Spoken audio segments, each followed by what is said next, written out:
I stood on the deck and heaved a sigh of relief. I'd been traveling for 3 days on 4 planes and 10 hours on the ferry, but I was about to arrive. I was really excited and enjoying the fresh air of the ocean, the sunshine. I could see the land coming, and the closer we got, I could see the rocky, rugged shoreline and the land beyond. That's when I felt it, this primal, ancient wildness. I froze. I was terrified. I was about to land in Tasmania. What was I thinking? They say life's most profound journeys start with a leap of faith. What they don't tell you is how frightening it can be. Have any of you ever taken a leap to some place unknown and then wondered if you were crazy? It can be scary, but the payoff sometimes is worth it. Now, I can see some of you are in your head looking at a map trying to figure out where Tasmania is. Is that true? Come on, be honest. I know most of you would have heard of it because you've seen the cartoons with the Tassie Devil spinning around like a tornado. Well, he's real and he's from a real place. Tasmania is part of Australia. It's an island state full of wilderness and wildlife, not so many people. And we think of Australia as being down under, but Tasmania is way down under. It's below Australia on the way to Antarctica, near the bottom of the world. Now, I have a confession to make, and it's a little bit difficult for me because I consider myself to be a logical, sane person. But I'm going to have to tell you sooner or later. I was called to Tasmania. I was called by the ancient ones. If I had known that ahead of time, I probably wouldn't have gone. And that leap that I took physically to go to the bottom of the world, that was nothing compared to the leap I needed to take inside to deal with the things that were happening to me and unfolding for me. I'm Sue Cimino, author of Ancient Ones Are Calling Us. Learning to listen changed my life, and boy did it. It's my story of this amazing and sometimes terrifying journey, but it's also about you and how you're being called. Now, I'm going to go back to the ancient ones. They're a consciousness that's involved with creation, and they've been whispering to all of us, all of humanity, for eons, trying to help us evolve into what we're yet to become. During this journey, they gave me a process, the wholeness alignment process, that's designed to help each one of us move in that direction. And they continue to work with me as I share this with groups, individuals, peoples, whatever. Now, you're probably wondering what possessed me to take this journey, yeah? At the time, I was an accountant working in a cubicle. I was recovering from a 4-year illness. My credit cards were maxed. I was living in an RV, and life wasn't working. Have any of you ever felt that way? Like something's wrong? Like there must be something better than this? One morning, I was so frustrated. I just screamed at the universe, I give up. What am I here for? Well, you know what they say, be careful what you ask for? The next time I saw my trusted psychic friend, she gave me a message that I needed to go to Tasmania for 5 months.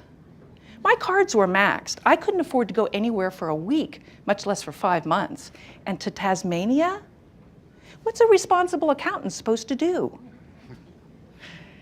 To make matters worse, she told me that if I didn't go to Tasmania, I wouldn't be able to find my life's purpose. I had been searching for my purpose for 20 years. How could I not go? I'm curious, if you were told to go to the other side of the world, drop everything to find your destiny, who would go? I see some people shaking their head, no. But the rest of the ones that with your hands up, you understand. And you know what I did, I went. I didn't know how I was going to afford it. I didn't really know why I was going, and I certainly didn't know who was calling me, or I probably wouldn't have gotten there.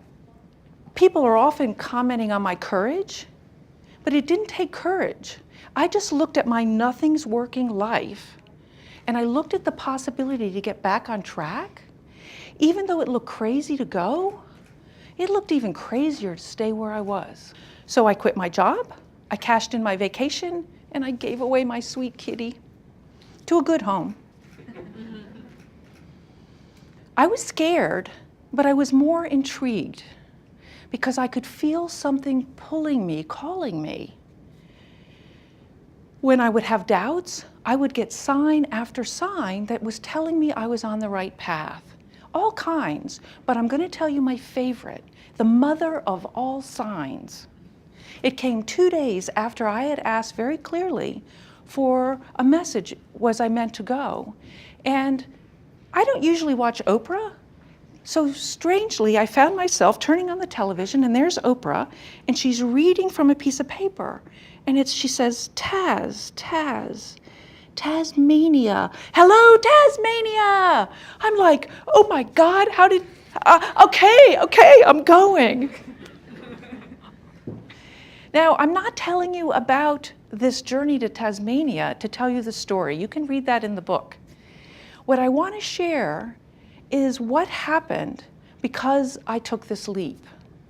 I was given 2 amazing gifts that profoundly changed my life. The first gift was something I probably wouldn't have asked for, and I probably didn't really want. It was my connection with the ancient ones. And it's difficult to describe how a logical mind makes that shift in perception or awareness. At first, it was really subtle. I couldn't hear them, I couldn't see them, and I was a little bit shocked when I started to be aware of them, and then I could feel them, and they felt immense and primal, yet kind of sparkly and gentle. I would feel like I was in the presence of a deep, sacred stillness. They would whisper to me, and then they would plant seeds of information. Later, out of the blue, thoughts would drop in my head about things I wasn't thinking about. It took me a while to figure out what was going on until something happened that absolutely convinced me. One night, I was writing in my journal about my journey, and nothing special, blah, blah, blah. In the morning, I looked at what I'd written, and the last 12 pages didn't come from me. It was in my handwriting, and it had thoughts, it had things I knew, but it was interwoven with ideas and concepts that I didn't know or had never considered. It explained the complexities of creation and how and why we're evolving, and also how much help we're being given as humans to move to our next level. It also describes certain issues in our makeup that are keeping us from being able to move forward, and how important it is that we correct these. They absolutely stressed it's possible to correct these, but we need to correct these in order to improve our health and the health of the planet. That 12 pages gave me more hope for our future, for humanity and for the planet. This is why they called me to Tasmania. And this is why they're calling you. The second gift started to unfold when I discovered I had Lyme disease. In the midst of all this mystical connection, my brain started to malfunction. I couldn't think, I couldn't type, I couldn't remember words. I was way too young for dementia. I knew how devastating Lyme disease could be, and so I was terrified. But something amazing happened. These whispers, these thoughts, all of a sudden came together in the wholeness alignment process. It happened while I was working with a friend who also had Lyme disease. and the results were shocking. Now you have to remember, I'm a skeptic. I was an auditor. I needed proof. Fortunately, I had been trained with an expensive bioresonance machine that can pinpoint what's causing problems in the body. And so I tested my friend before and after that we did the process, and I could not believe the results. But I couldn't argue with the machine. The test showed no sign of Lyme disease. Within days, her symptoms started to fade away. That made what was unbelievable undeniable. Of course, I immediately went and did it with myself, and I've done so with many more people since then, all with the same results. That's when I realized this wholeness alignment process is incredibly powerful and deeply healing. The more I would work with people and share this process, I began to understand that it was an energetic prescription for wholeness. What do I mean by wholeness? By definition, wholeness is a state of being complete and harmonious whole. Unbroken, undamaged. You're in alignment with your highest self and your true purpose. In contrast, when you're not whole, you feel like something's missing or that you're lost, broken. You feel like you're being blocked from moving forward, or that you're working against yourself, because you are. The ancient ones really wanted me to understand wholeness is your natural state. You have the capacity to heal fully and to be truly aligned with your purpose. It was my clients who started giving me feedback on this process that really surprised me and encouraged me to keep moving forward, to go deeper and do more.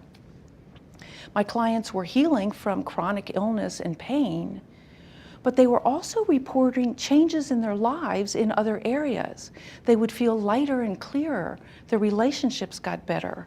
They wouldn't be triggered anymore by old emotional baggage, and they were finding their purpose and moving forward with greater ease. I had to admit their results were real and lasting, and that wholeness was available for everyone. Just so you know, I never went back to my cubicle. I'm not in debt. I don't do accounting. I don't live in an RV. My health is better than it's been in my entire life. I never get sick. And I am so happy because I've been given these gifts to share with others. If I had listened to the fear and tried to stay small, if I had been worried that I would look like a fruitcake, I would never have found the things that are most important to me, my purpose and my wholeness. What happened for me in Tasmania, I never saw it coming. And yet when I look back, I can see I was being trained for this my entire life. So now let's talk about you and the questions you want to be asking yourself. What is it that you're being trained for? What is the call that you're not listening to? Are you playing it safe? Are you happy playing it safe? The answers to these questions are worth looking for and then really considering, what do you want to experience in your life? I know it can be difficult to see beyond the patterns, the ruts, the comfort zones that you get stuck in. And sometimes it's even harder to believe that that amazing life that is calling you is really possible. I told you before, the ancient ones are calling you. They want you to experience your life at a whole new level, to share your gifts and to express your full potential. They want you to open the door so that you can experience your own wholeness. How do you do that? I'm so glad you asked. First, recognize that wholeness is possible. It's available to you. and ask for it in your prayers, in your meditations, in your quiet moments. Doing so will open that door. Second, decide that you want to align with your highest self and your highest purpose, even if you don't know what it is. When you do this, helpful things start showing up that you could never plan, control, or even imagine. Third, start to listen. And I'm going to guess that there are many of you who don't consider yourself to be intuitive. And so you push away or disregard those quiet little messages and whispers from your soul. I understand, because that's where I was. But I want to assure you that those flash insights, those niggly feelings, those gut instincts, and the synchronicities and signs all around you, they're valid. And they're guiding you and helping you to move forward into your destiny. And last, when you feel the call, take a leap of faith. It doesn't have to be a big leap. You don't have to go to the other side of the world. You can take a small leap, a baby leap. And don't worry, because once you choose alignment and wholeness, the universe has your back and only wants to support you and help you. If you miss a call, it will keep coming again. If you start heading the wrong direction, you'll be either blocked from going that way or gently redirected. The important thing to remember, on the other side of a leap of faith, could be something magnificent, something you've searched your whole life for, something that would profoundly change your life. And the only way you'll know this is if you start taking those leaps of faith, big or baby. A leap of any size can be profound.